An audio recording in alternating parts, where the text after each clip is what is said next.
Welcome to another video. ये है fairy tale के एपिसोड 36 का रिव्यू। तो जानते हैं कि क्या हुआ फेरी टेल के एपिसोड 36 में। तो अब तक फेरी टेल में निकलकर सामने आया कि यहाँ पर आयरीन है एरिज़ा की मॉम। तो ये लड़ाई एक माँ और बेटी की, जहाँ पर दोनों के बीच के बॉन्ड की बैंड बची हुई है। तो जहाँ पर दोनों लड़ने वाले अपनी पूरी जी जान से, क्योंकि दोनों में से किसी को भी किसी से कोई मतलब नहीं है। तो ये एपिसोड है मास्टर एन्चेंट, मतलब कौन है मास्टर एन्चेंट का, कौन है मंत्रबाजी में एक्सपर्ट। तो जहाँ पे आयरीन बहुत पावरफुल है, लेकिन उसके खिलाफ है एरिज़ा के साथ साथ वेंडी, जो कि हेल्प कर रही है यहाँ पे एरिज़ा की आयरीन को हराने में। लेकिन जहाँ पर खुलासा करती है आयरीन की ड्रैगन सीड तो शायद वेंडी के अंदर भी होगा, मतलब वो भी समय के साथ साथ ड्रैगन में ट्रांसफॉर्म हो जाएगी। लेकिन आयरीन तुम गलत हो, क्योंकि इसके अंदर थी उसकी मॉम, जो कि एक ड्रैगन थी, जिन्होंने इस फल की ग्रोथ को रोक दिया, जिससे काफ़ी हद तक चिढ़ चुकी आयरीन। और फिर आगे नात्सु के पास सब भी चल रहा है वही सब, जहाँ पर से चिपकी हुई है लूसी और हैप्पी, ताकि उसके शरीर में गर्मी बने रहे। और लूसी हैप्पी हार मत मानो और प्यार के साथ और एहसास के साथ उसको बुलाओ। जहाँ पर नात्सु के दिमाग में कुछ और ही चल रहा है, जहाँ पर वो मिलता है इग्नील से, जहाँ पर वो बताता है कि उसने ड्रैगन सीड का काम तो कर दिया, लेकिन उसके अंदर एक और सीड है जो कि है डीमन सीड, जिसका वो कुछ नहीं कर पाया, जिसके वजह से अभी नात्सु काफ़ी हद तक बरसक हो चुका था और नात्सु अब मर रहा है धीरे धीरे। और दूसरी तरफ यहाँ पे आयरीन एरिज़ा और वेंडी की फाइट में यहाँ पर मंत्र का इस्तेमाल कर रही है वेंडी, पावर बढ़ाने के लिए एरिज़ा का, जहाँ पर उसके खिलाफ आयरीन अपने मंत्र का इस्तेमाल करती है, लेकिन दोबारा उसके मंत्र को कैंसिल कर देती है यहाँ पे वेंडी, जहाँ पे वेंडी को भी काफ़ी सारे मंत्र आते हैं, मतलब काफ़ी कमाल की वेंडी, जहाँ पर जिससे छिड़ी हुई है थोड़ी सी यहाँ पर आयरीन। और उसके वार का यहाँ पर रिवर्स करते हुए उसे पहला वार पड़ता है एरिज़ा का, मतलब दूसरा वार पड़ता है एरिज़ा का, जिससे उसकी खोपड़ी खुल जाती है,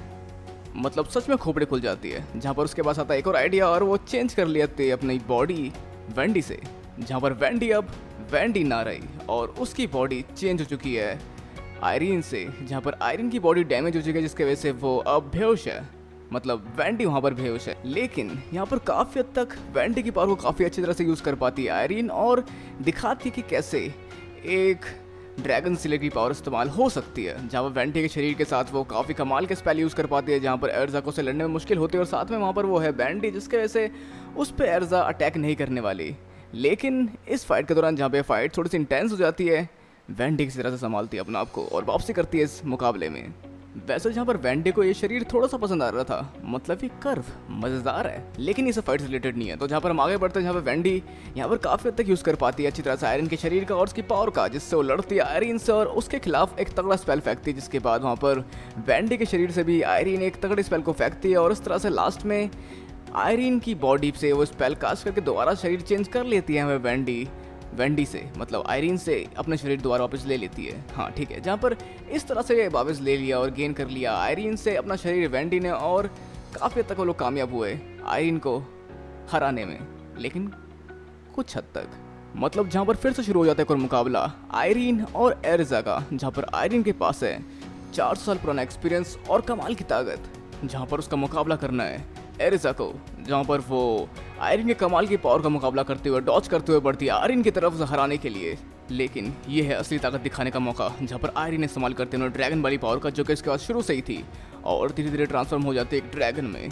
जहाँ पर इसके बाद वो करते एक वार सीधा एरिज़ा के ऊपर, जहाँ पर उसके शरीर को काफ़ी ज़्यादा चोट पहुँचती है उससे, और वो उस पोज में आ जाती है जब हम सो के उठना नहीं चाहते। और फिर यहाँ पर एक अकेली एरिज़ा को मारने के लिए आयरीन एक मीटर बुलाती है, मतलब मीटर ऊपर से गिरता है उसकी मैजिकल पावर से, जहाँ पर उसे इससे हराना है एरिज़ा को, जहाँ पर सिर्फ एरिज़ा नहीं पूरा फेरी टेल और साथ में वहाँ मौजूद सभी लोग उससे हार सकते हैं, जहाँ पर एरिज़ा के सिर्फ एक हाथ काम कर रहा है। और वैसे एरिज़ा को मारने के लिए इतना बड़ा पत्थर की ज़रूरत नहीं थी, वो अकेले मार सकते थे उसको।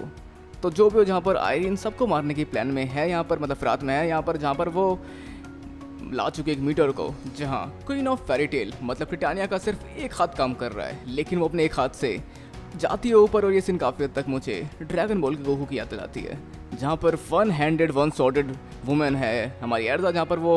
वन हैंड सॉर्ड वुमेन है जो यहाँ पर मीटर से लड़ेगी। तो देखते हैं क्या होता है आगे और कैसे हराती है एरिज़ा इस मीटियोर को, जहाँ पर इसे देख के आयरन का सिर्फ इतना ही कहना है, अरे मारी छोरी तो घनी बावड़ी से। तो अब यहाँ पर हम देख पाते हैं इसके प्रीव्यू में कि यहाँ पर काफ़ी हद तक यूज़ कर रही है एरिज़ा अपनी ताकत मीटर को काटने में, जहाँ पर उसकी हेल्प कर रही है, साथ में यहाँ पर वेंडी भी उसकी शक्तियाँ बढ़ाकर, और शायद हमारे को शक्तियाँ यूज़ करने वाली आयरन भी एर्जा को रोकने के लिए। लेकिन जो भी होगा काफ़ी कमाल का होगा, जहाँ पर आयरीन को हराने के लिए उसके मीटियोर को तबाह करने के बाद दोबारा उसे लड़ना ही पड़ेगा एर्जा को, जहाँ पर लास्ट में गले लगा रही है वेंडी को, जिसका मतलब हो सकता है कि उसने यहाँ पे मीटियोर को तबाह कर दिया या फिर कुछ और रीज़न जहाँ पे दोनों मरने वाले हो। लेकिन इसके अलावा यहाँ पे हम देख पाते हैं कि नात्सु के